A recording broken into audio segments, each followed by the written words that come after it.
आज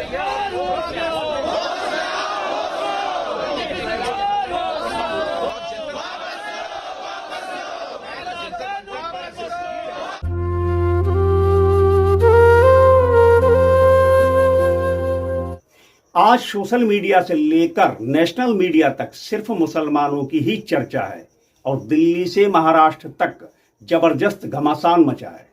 वक्फ बिल के विरोध में जहां all India Muslim personal law board Delhi के जंतर मंतर पर प्रदर्शन कर रहा है, उसमें मुस्लिम संगठनों की मांग है कि वक्फ बोर्ड बिल को वापस लिया जाए। तो वहीं महाराष्ट्र में औरंगजेब की कब्र को लेकर हिंदू संगठन विरोध कर रहे हैं। उनकी मांग है कि औरंगजेब की कब्र को महाराष्ट्र से हटाया जाए। अब कहां कहां यह धरना प्रदर्शन हो रहा है और कौन कौन इस विरोध में शामिल है, ये सब जानने के लिए आपको हमारा ये वीडियो अंत तक देखना पड़ेगा। पर एक निवेदन है कि यदि आप हमें फेसबुक पर देख रहे हैं तो हमें फॉलो करें, और यदि आप यूट्यूब पर हमें देख रहे हैं तो हमारे चैनल को सब्सक्राइब करके खबर को शेयर जरूर करें। तो नमस्कार, मैं इरशाद अली और आप देख रहे हैं यूपी 76 न्यूज, खबर हमारी दुनिया तक। वक्फ बिल पर मुसलमानों ने आर पार की लड़ाई शुरू कर दी है। वक्फ बोर्ड में प्रस्तावित बदलाव के खिलाफ दिल्ली के जंतर मंतर पर all India Muslim personal law board का धरना प्रदर्शन जारी है। इसमें मुस्लिम संगठनों से जुड़े लोग भारी संख्या में शामिल हुए हैं। साथ ही AIMIM चीफ असदुद्दीन ओवैसी भी मुस्लिम पर्सनल लॉ बोर्ड के साथ उसके समर्थन देने के लिए जंतर मंतर पर पहुंच गए हैं। कांग्रेस और शरद पवार की NCP सहित कई दल वक्फ के कानून में विरोध तो कर रहे हैं, लेकिन इन दलों की मुस्लिम पर्सनल लॉ बोर्ड के प्रदर्शन से दूरी बनाए हुए हैं। केंद्र सरकार संसद सत्र में ही वक्फ संशोधन बिल पेश करने वाली है। नए बिल को सरकार की मंजूरी मिल चुकी है, परंतु विपक्ष और मुस्लिम संगठन इसका जोरदारी से विरोध कर रहे हैं। विपक्ष का कहना है कि JCP में उनकी सभी संशोधनों को खारिज कर दिया गया। वहीं मुस्लिम पर्सनल लॉ बोर्ड का कहना है कि वक्फ बोर्ड में संशोधन मुस्लिमों के हकों के खिलाफ है। सरकार की मंशा वक्फ बोर्ड की संपत्ति को हड़पने की है। जंतर मंतर पर अपनी बात कहते हुए मुस्लिम पर्सनल लॉ बोर्ड के उपाध्यक्ष बैदुल्ला आजमी ने सरकार को चेतावनी दी। आजमी ने कहा कि यदि सरकार ने बिल वापस नहीं लिया तो मुस्लिम समुदाय हर कुर्बानी देने के लिए तैयार है। आजमी ने कहा कि मुसलमानों के लिए जैसे रोजा नमाज जरूरी है, वैसे ही वक्फ की हिफाजत भी जरूरी है। उन्होंने यहां तक भी कहा कि मुसलमान भी इस देश के निवासी हैं। हिंदुस्तान किसी के बाप की जागीर नहीं। ज़कात हमारे लिए जरूरी है, उसी तरह से हज और रमजान के रोजे हमारे लिए जरूरी हैं, और उसी तरह से ये वक्फ की जायदाद का तहफ्फुज भी हमारे लिए जरूरी है। तानाशाही ये अंग्रेजों के दौर की हमें याद दिलाती है। सफेद अंग्रेज चले गए मगर काली औलादें पैदा करके गए। जो तबाही सफेद अंग्रेजों ने मचाई थी, वही तबाही आज ये काली औलादें अगर मचाएंगी तो याद रखना चाहिए इन्हें, हमारे बाप दादा ने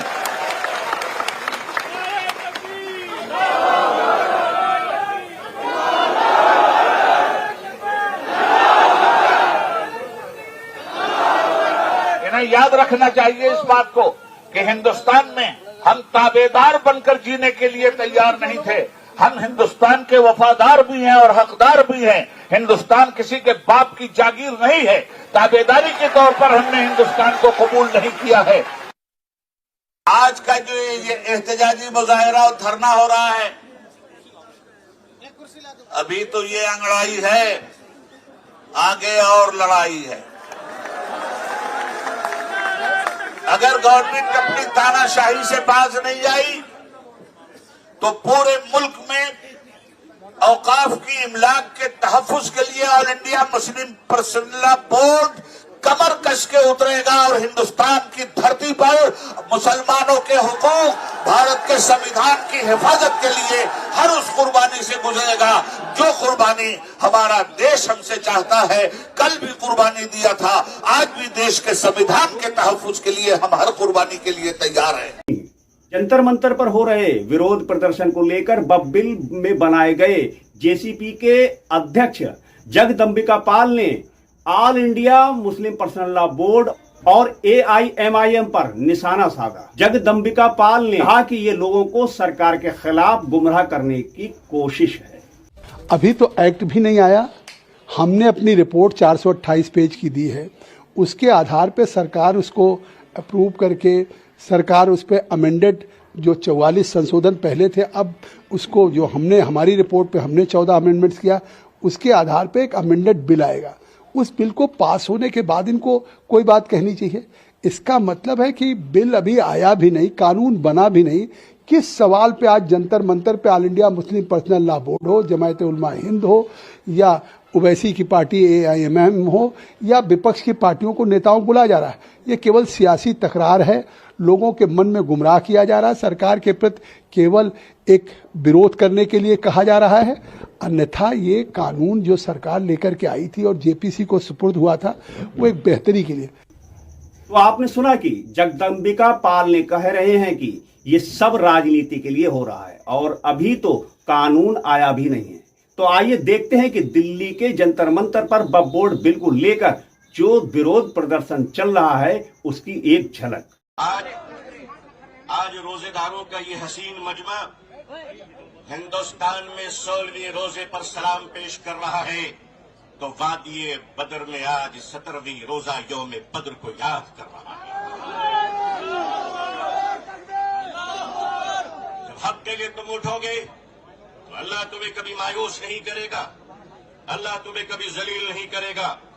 ऐ रोजेदारों के अजीम मजमे, ऐ मुसलमानों, आप आज ये बता दीजिए कि जिस तरह इफ्तार में वक्त से पहले आप गिलास शरबत की पिया नहीं करते, उसी तरह मजमे आम में भी अपने डिसिप्लिन को कभी तोड़ा नहीं करते।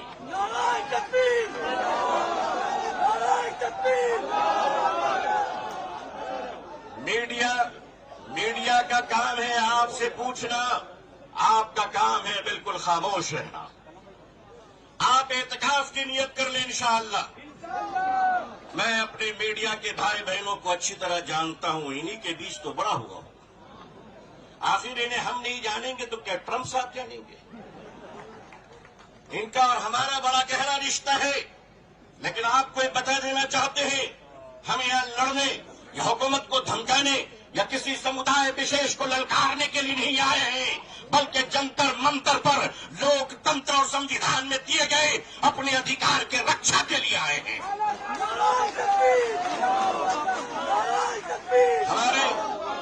हमारे ऑनरेबल MPs जो दूसरे धर्म और समुदाय से ताल्लुक रखते हैं, हम उनका इस्तकबाल और स्वागत करते हैं।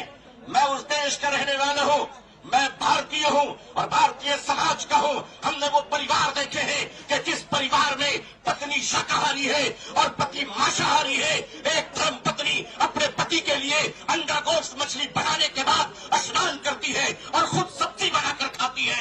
मैं पूछता हूं इस देश से, अगर यहाँ एक शाकाहारी पत्नी मांसाहारी पति के साथ अपने जीवन को बिता सकती है, तो हिंदू और मुसलमान इस देश में साथ में क्यों नहीं रह सकते?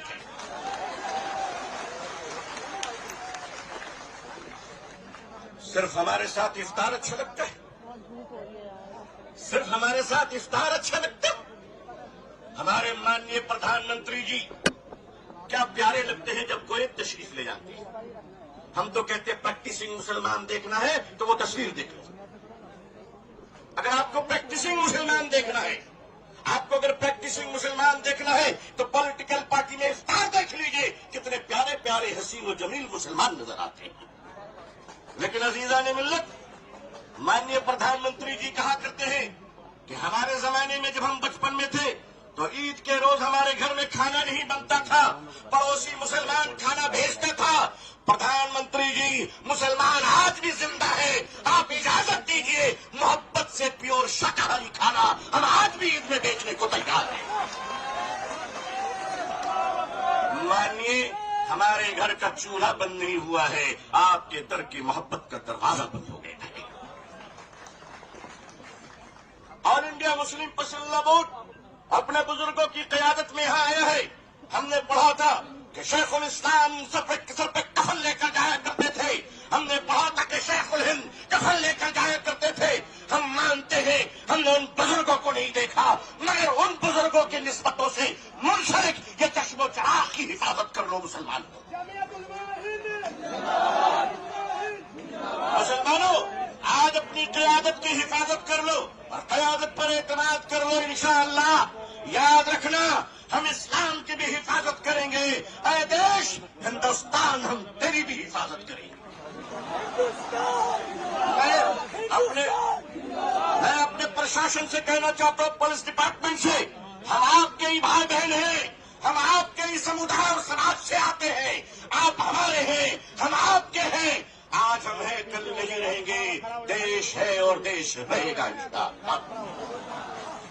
औकाफ, ये जो वक्फ की जमीनें हैं, ये बिलीवर्स की चैरिटी है, ये मुसलमानों के बुजुर्गों ने चैरिटी की है, और ये देश की जमीनें देश में रहेंगी और देश ही के काम आएगी। मैं जेपीसी को सिर्फ इतना कहता हुआ जाना चाहता हूं कि आपने बड़ी नाइंसाफी से काम लिया है, बड़ी नाइंसाफी से काम लिया है। आप जिस तरह स्टेक होल्डरों को छोड़कर नॉन स्टेक होल्डरों से बात कर रहे थे, मुझे तो डर लग रहा था कि भारत के बाद शायद आप श्रीलंका जाने वाले हैं। वहां पूछने वाले हैं लोगों से कि बताओ आप नेपाल जाने वाले हैं क्यों? भारत में बांग्लादेश की हसीना अच्छी लगती है, हिंदुस्तान का हुसैन भाई अच्छा नहीं लगता, नहीं अच्छा लगता। आखिर हम आपके हैं, आप हमारे हैं। आइए हम देश को एक पावरफुल शक्ति बनाएं, भारत को एक गौरवशाली देश बनाएं। हिंदुस्तान जिंदाबाद, हिंदुस्तान जिंदाबाद, all India Muslim personal board जिंदाबाद, मुसलमान जिंदाबाद, इस्लाम जिंदाबाद। बहुत बहुत शुक्रिया, बहुत बहुत शुक्रिया। अस्सलाम वालेकुम रहमतुल्लाह।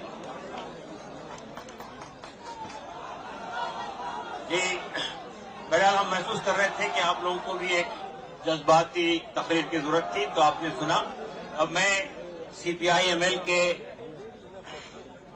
दीपांकर भट्टाचार्य जी से गुजारिश करता हूं, जो जनरल सेक्रेटरी हैं, वो तशरीफ लाए हैं इसी प्रोग्राम के लिए, और जो उधर ऊपर चढ़ रहे हैं वो नीचे आ जाएं। आप लोग नीचे आ जाइए, ऊपर मत चढ़िए। दीपांकर भट्टाचार्य जी। शुक्रिया। आज इस सवाल को लेकर के आप सब लोग यहाँ इकट्ठे हुए हैं, ये हम सब लोगों का साझा सवाल है। इस संशोधन बिल के खिलाफ हमारी पार्टी ने भी पोजीशन लिया है, और पार्लियामेंट के अंदर भी हमारे जो 2 मेंबर पार्लियामेंट हैं उन्होंने भी पोजीशन लिया है। और मुझे जानकारी है कि अपोजिशन की बहुत सारे पार्टीज ने जो इसके लिए जेपीसी बनाई गई थी उसमें भी बातें गई थी, लेकिन उनकी तमाम बातों को दरकिनार करके जिस तरह से इस देश में बुलडोजर राज चल रहा है, इस बिल को भी बुलडोज कर देने की पूरी साजिश चल रही है।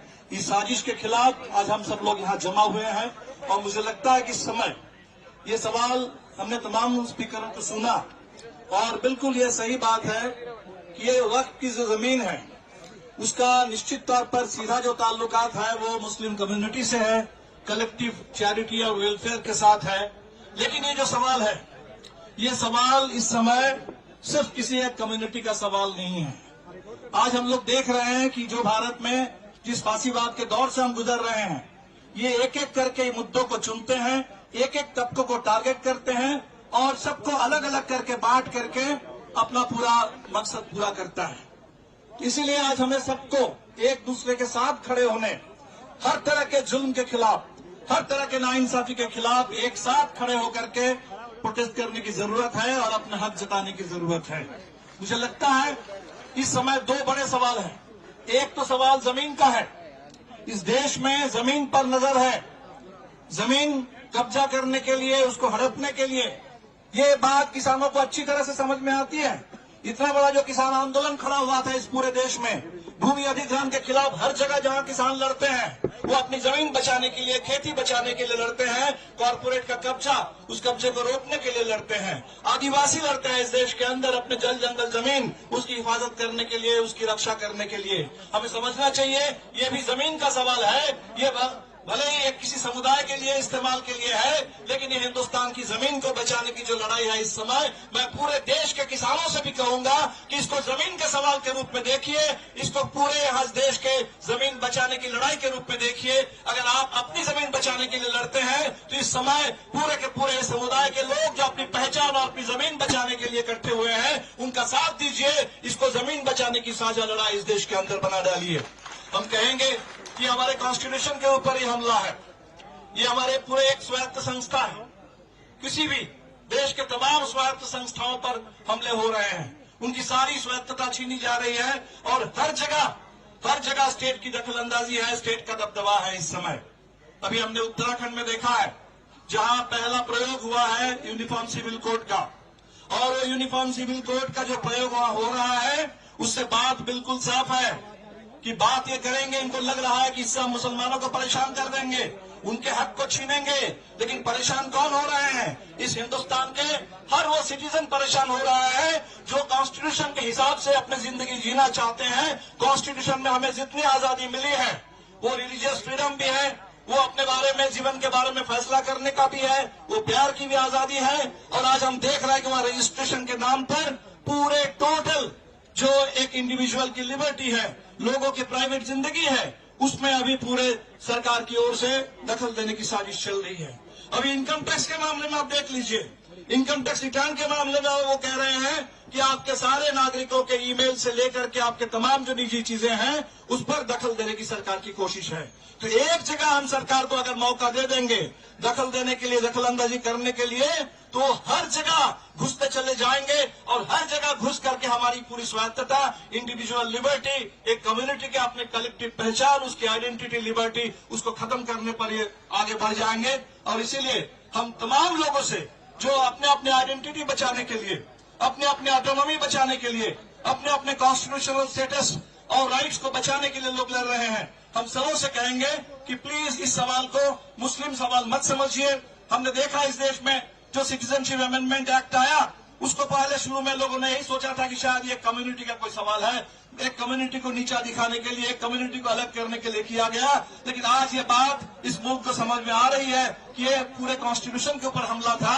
और इसीलिए वो शाहीन बाग से जो आंदोलन शुरू हुआ था कॉन्स्टिट्यूशन को लेकर के, अपने प्रियम्बल को इस समय पूरे आजादी के घोषणा पत्र बना करके तिरंगे झंडे के साथ, इस बार हमने देखा कि आज पूरे देश में आरक्षण बचाने के लिए भी बिल्कुल उसी तरह से लोग लड़ रहे हैं कॉन्स्टिट्यूशन की हिफाजत करने के लिए। और इसीलिए बड़ी एकता की जरूरत है। हम निश्चित तौर पर आप लोगों के साथ हैं और आपने जो कहा कि एक शुरुआत है, आगे और लड़ाई है, ये लड़ाई है, इस पूरे लड़ाई के हर कदम पर आपके साथ रहेंगे, क्योंकि कॉन्स्टिट्यूशन का सवाल है, ये देश में इंसाफ का सवाल है, इस देश की साझी विरासत गंगा जमुनी तहजीब, उसका सवाल है, ये हिंदुस्तान की एकता का सवाल है, ये इस देश मुल्क के आगे बढ़ने के रास्ते का सवाल है। और इसीलिए आप लोगों को आज हमें बुलाया है, आपके लिए, इसके लिए मैं शुक्रिया अदा करता हूं। और इतनी बड़ी तादाद में आप लोग यहाँ जुटे हैं, आप सब लोग इस समय ये चाह रहे हैं कि लोग डर जाएं, ये डर का ही निजाम है, फांसीवाद और कुछ नहीं होता है, लोगों को डराने का निजाम है।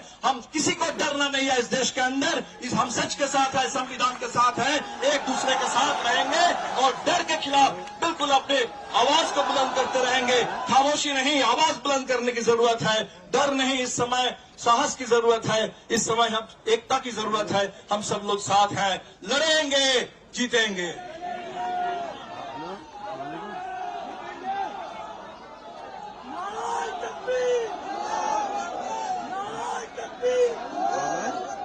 वक्त तरमीमी बिल वापस लो, वापस लो। अभी भट्टाचार्य जी ने एक नारा दिया था, लड़ेंगे जीतेंगे। मैं कहता हूं लड़ेंगे, आप कहिए जीतेंगे। लड़ेंगे लड़ेंगे। दोस्तों और साथियों, भारतीय बहुजन अलायंस यहाँ के आदिवासी, दलित, ओबीसी तबकात का एक ऑल इंडिया प्लेटफॉर्म है। उसके बहुत ही अहम लीडर बेलाराम जी राजस्थान से इसी प्रोग्राम के लिए शिरकत करने के लिए आए हैं, जो भारतीय ट्राइबल पार्टी के अध्यक्ष हैं। मैं उनसे गुजारिश करता हूं कि संक्षेप में अपनी चंद बातें रखें।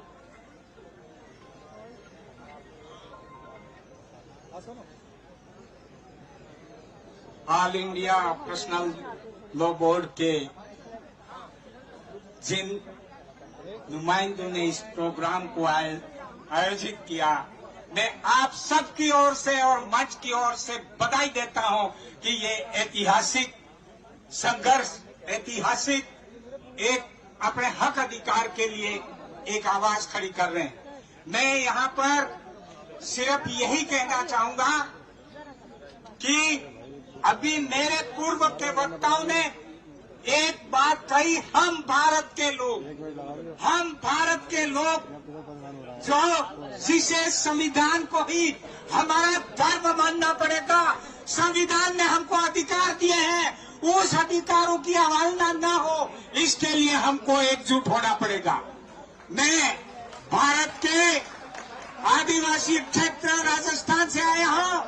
मैं तो ये नारा देने आया हूँ कि हम देश को, हमें सभी आवामों को, सभी लोगों को एक ही नारा देना चाहिए, संविधान ही हमारा धर्म है और इस धर्म के लिए हम कुछ भी कर गुजरेंगे। इसको रोकने वालों को, तोड़ने वालों का हम मंसूबा पूरा नहीं होने देंगे, ये कहने के लिए मैं आया हूँ। मैं यहाँ ये इसलिए कहने आया हूँ कि जैसा तिरंगे के बीच में एक निशान बना हुआ है, मेरे आदिवासी क्षेत्र के अंदर एक निशान है हमारा झंडा, जिसमें हमारे आदिवासियों के झंडे में सूरज का निशान है, चांद का निशान है और तारे का निशान है। इसका मतलब ये हुआ कि सूरज मानने वाले हो, चाहे तारे को मानने वाले हो, चाहे चांद के मानने वालों को, आदिवासियों का मूल धर्म है इन सब का सहयोग करना, रक्षा करना, सहायता करना। ये हमारा मूल धर्म है कि संविधान हमारा आगे बढ़ेगा। इन्हीं बातों के साथ में जिस तरह से ये बात आज कर रहे हैं, ये पूरे देश में आम व्यक्ति इस वक्त संशोधन बिल के विरुद्ध में आवाज उठाएंगे और हम सब इसका समर्थन करते हैं कि ये बिल वापस लिया जाना चाहिए। इन्हीं शब्दों के साथ में एक बात कह के अपनी बात खत्म करता हूं कि डूबते हुए सूरज ने कहा मेरे डूबने के बाद इस संसार को उजाला कौन देगा। तब कहीं आप जैसे टिमटिमाते दीपक ने कहा मैं कोशिश करूंगा अमन सेन, शांति और देश के उद्धार के लिए। इसी संकल्प के साथ में हम जाएंगे। बहुत बहुत जय जोहार। मैं भारतीय ट्राइबल पार्टी का राष्ट्रीय अध्यक्ष हूँ। हमारे छोटू भाई वसावा और महेश भाई द्वारा बनाई हुई पार्टी है जो हमारे इन सब लोगों के लिए काम करने का संकल्प के साथ आप आगे हैं। और भारतीय बहुजन अलायंस बना है, जिसका भी एक हमारा मिशन है जो समय समय पर हम आपके साथ बीच रहेंगे और हम सब मिलके संविधान और लोकतंत्र को बचाएंगे। क्योंकि लोकतंत्र बैठ गया है और तंत्र बैठ गया है और तंत्र पर राजनीतिक सत्ताधारी पार्टियां बैठ गई है और उसके भी ऊपर बैठ गए हैं, घटाने में भी कमा रहे हैं और समाधान में भी कमा रहे हैं और देश को आपस में लड़ा रहे हैं। हम सब सावधानी से अपने आप को कानून के दायरे में रखते हुए आगे काम करते रहेंगे। मुझे बोलने के लिए मौका दिया, बहुत बहुत आभार। जोहार, सलाम, जोहार भीम।